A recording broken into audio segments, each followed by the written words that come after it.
안녕하세요. 성광인 박사입니다. 자, 오늘은 구약 원어에서 공식 익히기를 저와 같이 한번 공부해 보겠습니다. 원어에서 왜 공부해야 되나? 우리가 네 가지를 통해서 알 수가 있는데요. 자, 첫째는 원어 해석의 필요성입니다. 그리고 두 번째는 원어 해석의 목적. 세 번째는 원어 해석의 이해입니다. 그리고 네 번째는 원어 해석의 해석 원리. 자, 이 네 가지를 가지고 저와 여러분들이 공부하신다면 성경을 읽으실 때 원문을 통해서 하나님의 의도를 쉽게 접근할 수가 있습니다. 자, 그러면 원어 해석의 필요성에 대해서 한번 알아보겠습니다. 하나님께서 말씀하시려는 의도를 우리가 깨달을 수가 있습니다. 자, 성경을 통해서 한글로 된 번역된 성경을 읽으면 뭔가 조금 깊이 있게 들어가지를 못하는데 우리가 히브리어나 헬라어 성경을 통해서 보면 하나님의 의도를 조금 더 깊이 있게 깨달을 수 있습니다. 그래서 하나님이 말씀하시려는 의도를 깨달을 수가 있겠죠. 그리고 원어를 통한 성경 말씀의 근거를 제시해 줄 수가 있다는 겁니다. 자, 우리가 성경 원어를 통해서 보면 문법이 있습니다. 또 의미라는 것도 있고요. 또 문화적 배경으로도 볼 수가 있겠죠. 그러다 보니까 다른 사람들에게 이 원문을 통해서 말씀의 근거를 제시해 줄 수가 있다는 겁니다. 자, 한글 성경을 통해서만 보면 근거를 제시하기가 쉽지가 않습니다. 그런데 원문은 정확하게 근거가 나와 있기 때문에 이 근거를 통해서 다른 사람들에게 전할 수가 있습니다.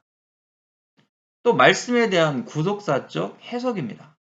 자, 우리가 성경을 연구하거나 읽는 목적은 예수님을 발견하기 위해서입니다. 자, 예수님을 발견한다는 것은 바로 구속사적 해석이겠죠. 신구약 성경은 다 예수님을 드러내고 있습니다. 그래서 원문을 통해서 저와 여러분들이 구속사적으로 해석할 수가 있습니다. 또 성경을 히브리즘 원리로 이해할 수가 있습니다. 자, 성경은 신약의 기록자들을 보면 유대인들입니다. 그렇기 때문에 신약과 구약이 모두 히브리즘 사상으로 기록되어 있다는 거죠. 그러면 히브리즘 사상을 통해서 보면 이건 하나님의 절대 주권을 깨달을 수가 있습니다. 헬레니즘 관점은 인간의 관점으로 기록되어 있다면 헤브라이즘, 히브리즘 관점은 하나님의 관점으로 기록하고 있다는 것이죠. 그래서 우리가 성경을 히브리즘 원리로 볼 때 조금 더 하나님의 마음을 이해할 수가 있습니다. 또 복음의 길로 나아가는 예수 그리스도를 만날 수가 있습니다. 우리가 원문을 통해서 예수 그리스도를 발견할 수가 있는 겁니다. 자, 그러면 원어 해석의 목적이에요. 자, 첫 번째 이 페샤트라고 했는데 유대인들은 성경을 해석할 때 문자 자체의 의미를 해석했다라는 거예요. 그러니까 기록된 로고스의 말씀을 무시하지 않았다라는 겁니다. 우리도 기록된 말씀을 무시하면 안 됩니다. 그게 바로 페샤트예요. 그래서 우리는 먼저 이 페샤트로 하나님의 말씀을 연구해야 됩니다. 두 번째로는 데라스라고 했는데 이 문자적 자체의 의미를 해석하고 그리고 말씀 자체의 영적 의미를 해석하게 됩니다. 데라스는 하나님의 말씀을 집중적으로 파고 들어가는 것을 의미해 주는 겁니다. 그냥 연구하는 거죠. 베레아 사람들은 계속해서 하나님의 말씀이 맞나 틀리나 상고한다고 했습니다. 그 상고한다라는 단어가 바로 데라스죠. 다라시 동사에서 왔다라는 겁니다. 그러니까 우리는 영적 의미를 계속해서 생각해야 되는 겁니다. 그 다음에 가장 중요한 것이죠. 유대인들은 헤샤트와 데라스에서 끝난다면 우리 그리스도인들은 예수와 바로 구원자죠. 예수 그리스도의 구속사적 해석을 찾아내야 되는 겁니다. 발견해야 되는 거겠죠. 그래서 마지막은 바로 기록된 말씀과 그 영적인 의미와 그리고 예수 그리스도 바로 구속사적 해석까지 가야 되는 겁니다. 그래서 유대인들은 하나님 중심과 회당 중심, 랍비 중심이었다면 그리스도인들은 하나님 중심, 교회 중심, 목사 중심을 통해서 바로 예수 그리스도를 발견하게 되는 겁니다. 원어 해석의 방법에는요. 자, 맥락적 이해라고 했는데 문화적인 배경이 있죠. 성경 속에는 배경이 있다라는 겁니다. 그런 배경을 통해서 성경을 설명해주고 또 배경을 통해서 성경을 이해하는 겁니다. 그 다음에 근거입니다. 하나님은 문법을 통해서 근거를 제시해 주셨습니다. 그리고 그것으로 해석하게 되는 거죠. 자, 이렇게 논리적으로 분석하여 우리는 지금 여기에 적용해서 해석해 나가는 겁니다. 자, 하나님의 말씀이 구약은 뭐 4,000년 전이었잖아요. 그때 그 당시로 끝나는 것이 아니라 지금 여기에 와야 된다는 겁니다. 그래서 이것을 통해서 명확하게 적용하는 것이죠. 자, 다음은 원어 해석의 원리입니다. 자, 첫째, 문법이 있습니다. 이 문법은 문장 구조 속에 숨겨져 있는 의미를 찾아내는데요. 히브리어와 헬라어는 다 단어마다 문법을 하나님이 기록해 놨습니다. 그러니까 우리가 문법을 해석할 수 있는 원리를 깨닫게 된다면 하나님의 의도를 쉽게 발견할 수가 있는 겁니다. 자, 그리고 의미죠. 자, 히브리어 같은 경우에는 히브리어 22글자의 알파벳이 있습니다. 이 알파벳에는 상형 문자이기 때문에 그 상형 문자 하나하나에 의미가 들어가 있습니다. 그래서 우리가 그 의미를 발견할 수만 있다면 하나님의 의도를 파악하는 데 쉽습니다. 그 다음에 어근입니다. 이 어근은 무엇이냐면 뿌리라고 볼 수 있습니다. 단어의 뿌리겠죠. 파생된 뿌리를 이야기해 주는 겁니다. 그래서 히브리어의 어근, 뭐 헬라어의 어근은 다 형용사든지 명사든지 동사에서 파생이 되었습니다. 그래서 히브리어는 단어의 뜻과 그 유래도 중요하다는 것을 알 수가 있고요. 성경에는 숫자가 있습니다. 성경 속 숫자들 중에는 하나님의 깊은 의도가 숨겨져 있습니다. 우리가 이 성경 숫자만 또 연구하던 사람들이 있었습니다. 그래서 그 의미를 깨닫게 된다면 하나님의 의도를 더 쉽게 파악할 수가 있습니다. 또 우리가 문화 배경으로 보는 것이죠. 시대적으로 이해하지 못한 것들을 문화 배경을 통해서 접근해 나간다면 성경을 쉽게 이해할 수가 있습니다. 또 이런 히브리적 사고를 통해서 하나님의 말씀을 조금 더 가까이 갈 수가 있습니다. 인간적인 관점으로는 이해가 되지 않는 것이 히브리적 관점을 통해서 하나님을 이해할 수가 있습니다. 원어 성경 해석의 이해인데요. 자, 우리가 이제 원문을 한번 보겠습니다. 창세기 1장 1절입니다. 태초에 하나님이 천지를 창조하시니라. 자, 히브리어는 오른쪽에서 왼쪽으로 읽어가는 겁니다. 베레시트, 이게 원문입니다. 베레시트, 바라, 엘로힘, 에트, 하샤마임, 베트, 하아레츠 이렇게 되어 있습니다.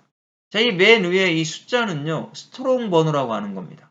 이 단어를 이 숫자로만 치면 이 뜻이 어디서 왔는지, 어근이 무엇인지를 쉽게 알 수가 있겠죠. 베레시트의 어근이 레시트라는 것을 말씀해주고 있는 겁니다. 그 다음에 이것은 음가고요. 그 다음에 이 영어는 문법입니다. 영어가 문법으로 되어 있는데 한국말로 풀어놓은 것이죠. 저는 전치사고, 애는 명사, 여성, 단수라는 겁니다. 그리고 맨 밑에는 한국어로 번역해 놓은 겁니다. 그래서 원문이 이렇게 구성이 되었다라는 것을 알 수가 있습니다. 자, 다음은 원어 성경 해석에 의해서 문법 해석을 한번 보겠습니다. 아모스 8장 13절에 그날의 아름다운 처녀와 젊은 남자가 다 갈아여 쓰러지리라. 여기에서 쓰러지리라라는 단어가 알라프 동사입니다. 덥다, 약하다라는 뜻인데요. 문법이 히트 파일 미완료 시제를 쓰고 있습니다. 그러면 이 히트 파일이라는 건 무엇이냐면요. 강조 제기형이에요. 강조 제기형은 내가 했던 행동이 나에게 다시 돌아온다라는 의미입니다. 그리고 이 시제가 미완료 시제인데요. 행동이 끝나지 않은 것이죠. 멈추지 않았다라는 겁니다. 계속해서 이어지고 있다. 그러면 이 문법의 근거에서 우리가 한번 이 쓰러지리라를 해석해 보겠습니다. 내가 너무나 목이 말라서 열심히 찾아다녔지만 결국 나에게 돌아온 것은 목마름 뿐이다라는 거죠. 자, 하나님께서 여호와의 기가를 보내신다고 했잖아요. 말씀을 먹지 못하는 거죠. 말씀을 먹지 못하니까 어떻게 되는 겁니까? 결국 영적인 갈증이 일어날 수밖에 없다. 근데 시제를 보니까 미완료 시제잖아요. 그러면 계속해서 목마를 수밖에 없다라는 거예요. 그럼 교회 안에서 복음을 듣지 못한다면 우리는 계속해서 영적 갈증을 낼 수밖에 없다. 이런 의미를 가지고 있는 거죠. 그러니까 문법을 통해서 정확하게 근거를 제시할 수가 있습니다. 그 다음에 원어 성경 해석에 의해서 어휘 해석입니다. 요한복음 14장 6절에 예수께서 이르시되 내가 곧 길이요 진리요 생명이니 나로 말미암지 않고는 아버지께로 올 자가 없느니라 그랬습니다. 자, 여기에서 이 진리라고 하는 단어를 어휘로 한번 해석해 볼게요. 진리라는 단어가 에메트입니다. 이 에메트를 보니까 알레프, mem, 탑으로 이루어진 글자입니다. 자, 이 알레프의 첫 글자는 엘로힘이라는 단어에서 왔어요. 엘로힘은 하나님이죠. 창조주 하나님. mem은 멜레크예요. 왕. 타부는 타미드라는 단어인데 영원하다라는 의미를 가지고 있는 거죠. 그렇다면 진리는 무엇입니까? 하나님이시며 왕이시며 영원하신 분이다라는 것을 알 수가 있죠. 그래서 예수님이 나는 길이고 진리다라고 말씀하셨던 의미는 바로 나는 하나님이며 나는 만왕의 왕이며 영원한 분이다라는 것을 증거해주고 있는 겁니다. 진리의 말씀을 보니까 알레프는 첫 번째 글자고요. mem은 가운데, 타부는 마지막 글자예요. 그러면 진리는 어떤 겁니까? 처음과 중간과 끝이 동일하다라는 것을 말씀하고 있고요. 시작과 끝, 처음과 나중, 알파와 오메가, 알레프와 타부 이것을 말씀해주고 있는 겁니다. 우리가 이렇게 근거를 제시하면서 말씀을 하면 더 쉽게 와닿을 수가 있습니다. 그 다음에 어근을 해석을 볼 수 있는데요. 창세기 8장 4절에 일곱째 달 곧 그 달 11의 날에 방주가 아라랏산에 머물렀으며 아라랏이라고 하는 단어가 아라라트죠. 거룩한 땅이라는 의미가 있습니다. 이 아라랏산이 방주가 머물렀대요. 그러면 이것은 무엇을 의미해 줄까요? 어근을 통해서 생각해 볼 수 있습니다. 아라르라고 하는 어근에서 왔어요. 동사. 저주하다, 저주받다 이런 의미를 가지고 있죠. 아라랏산은 거룩한 곳인데 방주는 예수님을 상징해주고 있습니다. 예수님을 상징해주는 이 방주가 저주를 받았다라는 거죠. 저주받고 노아의 8가족이 살아났습니다. 그러면 신약적 개념으로 갔을 때는 골고다를 상징해주고 있죠.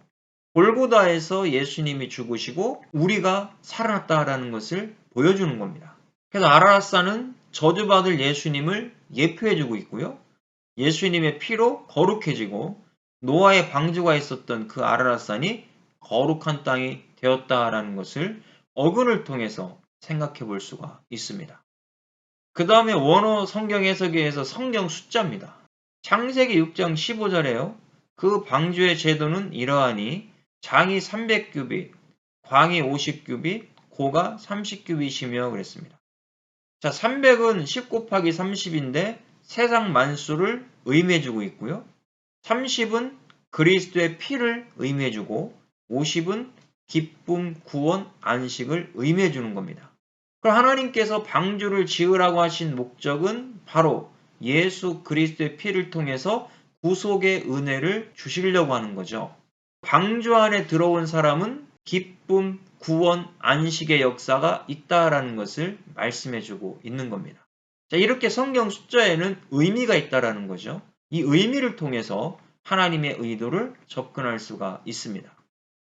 원어 성경 해석에 의해서 문화 배경입니다. 자, 우리가 성경을 읽을 때는 역사적인 갭이 있습니다. 지금 시대와 성경 시대는 4,000년 이상의 갭이 있죠. 그 갭을 메우기 위해서는 우리가 문화 배경으로 접근해야 됩니다. 대제사장이 1년에 한 번 지성소에 들어갈 때는 에봇이 아니라 흰 세마포옷을 입고 들어갔다라는 건데요. 자, 우리가 이 대제사장이 1년에 한 번만 들어간 것은 아니고요. 대속죄일에 4차례 지성소에 들어갔다라는 겁니다. 그리고 성경에 보면 모세도 들어간 것으로 알 수가 있습니다. 문화적 배경을 통해서 깨달을 수가 있습니다. 그러니까 모세는 항상 하나님과 대화를 했죠. 그리고 모세는 예수 그리스도의 그림자이기 때문에 이 대제사장보다 어떻게 보면 더 가까운 사이였다라는 것을 알 수가 있습니다. 우리가 원어를 통해서 하나님의 말씀을 깨닫기 위해서는 오늘 우리가 공부했던 이런 내용들을 잘 숙지하신다면 하나님의 말씀을 더 깊이 있게 연구할 수 있고 성경을 읽을 때 하나님의 의도를 파악하여 예수 그리스도를 발견할 수가 있습니다. 자, 오늘은 여기까지 공부하겠습니다. 수고하셨습니다.